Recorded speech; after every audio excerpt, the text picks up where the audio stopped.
ഒരു കൊച്ചു ബാലൻ ഗംഭീരമായി വിശുദ്ധ ബലിയിൽ കീബോർഡ് വായിക്കുന്നു.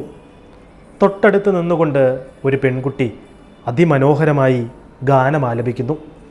2 വർഷം മുൻപ് സോഷ്യൽ മീഡിയയിൽ പ്രചരിച്ച ആ വീഡിയോയിലെ താരങ്ങളായിരുന്ന സാവിയോയും എലിസബത്തും സഹോദരങ്ങളാണ് എന്നറിഞ്ഞപ്പോൾ അവർക്ക് സോഷ്യൽ മീഡിയയിൽ ലഭിച്ച ആശംസകളും വർദ്ധിച്ചു.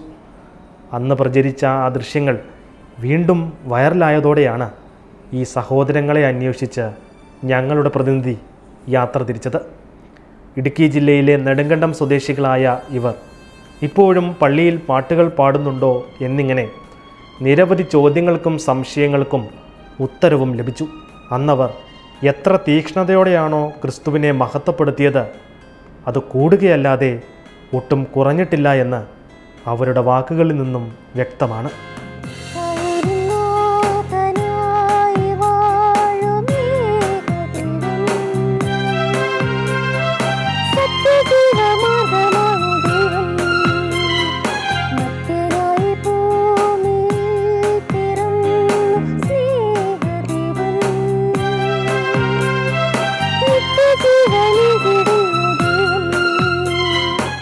ഞാൻ പാട്ട് പഠിക്കാൻ അല്ലെങ്കിൽ പാടാൻ കാരണം എന്ന് വെച്ചിട്ടുണ്ടെങ്കിൽ അമ്മ പ്രഗ്നൻ്റ് ആയ സമയത്ത് ഇവർ രണ്ടും കൂടെ പ്രാർത്ഥിക്കുമായിരുന്നു. അമ്മയുടെ വയറ്റിൽ കൈവച്ചിട്ട് പാട്ട് പാടുന്നൊരു കുട്ടീനെ തരണേന്ന് പറഞ്ഞിട്ട് പ്രാർത്ഥിക്കുമായിരുന്നു. അപ്പം അങ്ങനെ കിട്ടിയെന്നാണ് അവർ പറയുന്നത്. പിന്നെ അപ്പയും അമ്മയും അങ്ങനെ എല്ലാം ബേസിക് മനസ്സിലാകും, നമുക്ക് തെറ്റിപ്പോകുന്നതും ഇവർ തന്നെയാണ് കറക്റ്റ് ചെയ്തൊക്കെ തരുന്നത്. പക്ഷെ അങ്ങനെ പാടാൻ അങ്ങനെ അവസരങ്ങളൊന്നും കിട്ടിയ ആൾക്കാരല്ല. അപ്പം അവർ പ്രാർത്ഥിച്ച് കിട്ടിയ ഒരു കഴിവാണ്. മക്കൾക്ക് മാതാപിതാക്കൾ ഒരു ഉത്തമ മാതൃകയാകണം എന്ന് പറയുന്നത് നാം കേട്ടിട്ടുണ്ട്. ഈ കുഞ്ഞുങ്ങൾക്ക് അവരുടെ മാതാപിതാക്കൾ എത്രത്തോളം മാതൃകയായി എന്നതിൻ്റെ തെളിവാണ് എലിസബത്തിൻ്റെയും സാവിയോയുടെയും ജീവിതം. ഈ കുഞ്ഞുങ്ങളുടെ മാതാപിതാക്കൾ അവർക്ക് വേണ്ട എല്ലാ പിന്തുണയും നൽകി ക്രിസ്തുവിന് വേണ്ടി ശുശ്രൂഷ ചെയ്യാൻ അവരെ ഒരുക്കുകയായിരുന്നു. പിതാവ് ഡെന്നിയും മാതാവ് റോമിയയും ഡെന്നിയുടെ മാതാവായ ലീലാമയും അതേക്കുറിച്ച് പങ്കുവെക്കുന്നു. ഈ കുഞ്ഞിനെ ഉണ്ടായി കിടക്കുന്ന സമയത്ത് തന്നെ പാട്ടൊക്കെ കേൾക്കുമ്പോൾ തൊട്ട് ഒരു അതിനോട് നന്നായിട്ട് പ്രതികരിക്കുമായിരുന്നു.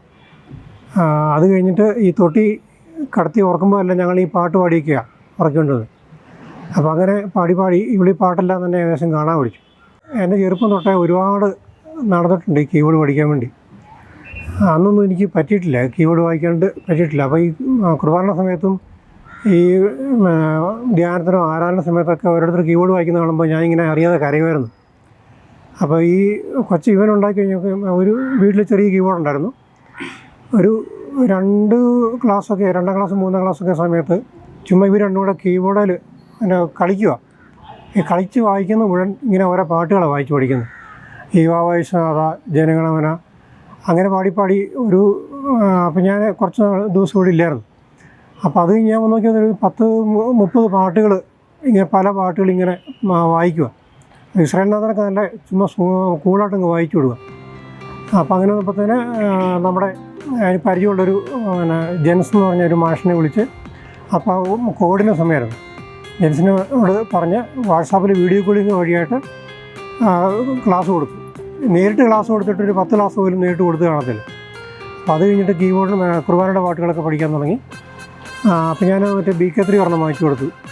അപ്പോൾ അവത്തിൽ അത്യാവശ്യം നന്നായിട്ട് കീബോർഡൊക്കെ വായിക്കാൻ തുടങ്ങി. ഒരു 2-3 കൊല്ലം കൊണ്ട് നന്നായിട്ട് കുർബാനയ്ക്കൊക്കെ അരങ്ങേറ്റം ഒക്കെ ചെയ്യാറായി.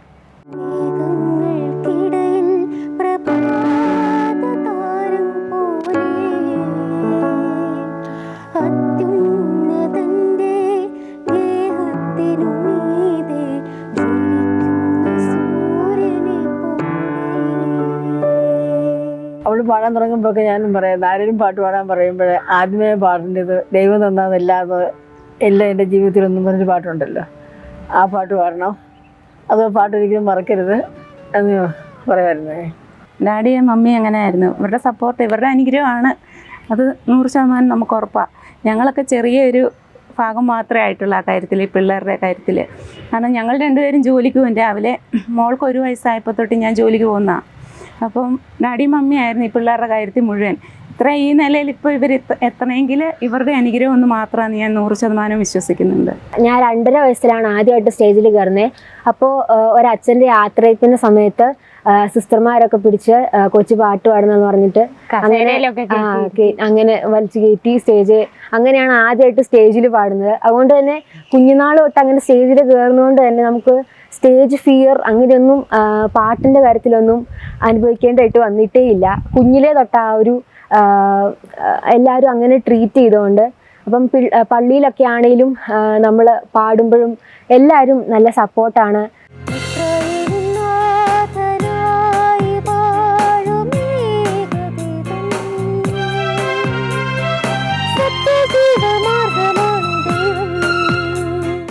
എല്ലാ കോമ്പറ്റീഷൻസിനും ഞങ്ങൾക്ക് ഇഷ്ടമായിരുന്നു, ഇൻട്രസ്റ്റ് ആയിരുന്നു.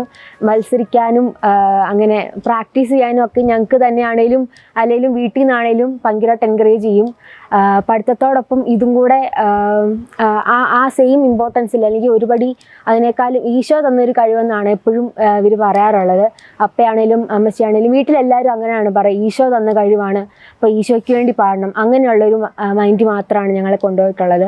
ഇത് ഞായറാഴ്ച ദിവസങ്ങളിൽ ഒരു 10 മണിക്കത്തെ കുർബാനയ്ക്കൊക്കെ എനിക്ക് കിട്ടുന്നുണ്ട് കീബോർഡ് വായിക്കാൻ. പിന്നെ ആരാധനകൾക്കൊക്കെ ഞങ്ങൾ രണ്ടും കൂടെ സാവി കീബോർഡ് വായിക്കും. അങ്ങനെ ഋതമില്ലാണ്ട് ടൂൺ മാത്രം വെച്ച് ഞങ്ങൾ വായിക്കും. പിയാനോ വെച്ച് ഗ്രാൻഡ് പിയാനോ പോലെ ടൂൺ ഇട്ട് അതേ തന്നെ ശരിക്കും അത് സസ്റ്റെയിൻ പെടലൊന്നുമില്ല, പക്ഷേ അത് സെറ്റ് ചെയ്ത് വായിക്കാൻ പറ്റി എന്നുള്ളതാണ്. സ്കൂളിലാണെങ്കിൽ സഹോദയ കോമ്പറ്റീഷൻസ്, അവിടെ സാവിക്കും എനിക്കും അങ്ങനെ പ്രൈസസ് ഉണ്ടായിരുന്നു. കഴിഞ്ഞ വർഷമാണേലും ഞങ്ങൾ ലൈവ് മ്യൂസിക്കിനും കവിതയ്ക്കും ഞാൻ പിന്നെ എസ്സേ റൈറ്റിങ്ങിനും അങ്ങനെ കർണാട്ടിക്കും അങ്ങനെയെല്ലാം ഞങ്ങൾ പാർട്ടിസിപ്പേറ്റ് ചെയ്യുകയും സമ്മാനം കിട്ടുകയും ചെയ്തു.